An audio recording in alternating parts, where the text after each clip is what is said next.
Hello mga besh! Ngayon kasi nauuso yung ano, sa Pilipinas. Yung Dolce de Leche ba yun?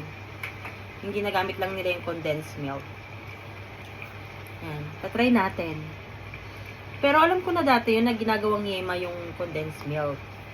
Pag yung sinalang mo yung ito, masarap. Pero ngayon nagiging uso siya. Try natin. Steam natin to for 1 hour. Try natin.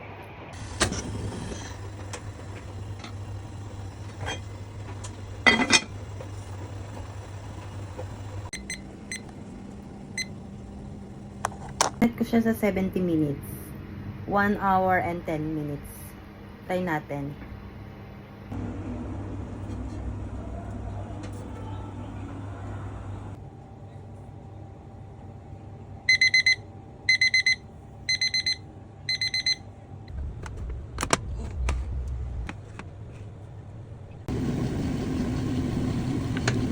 Na besh.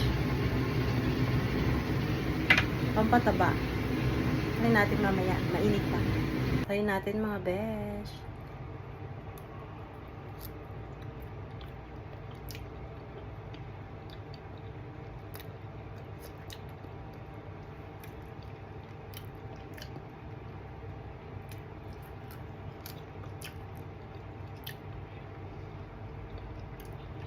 Parang konti pa.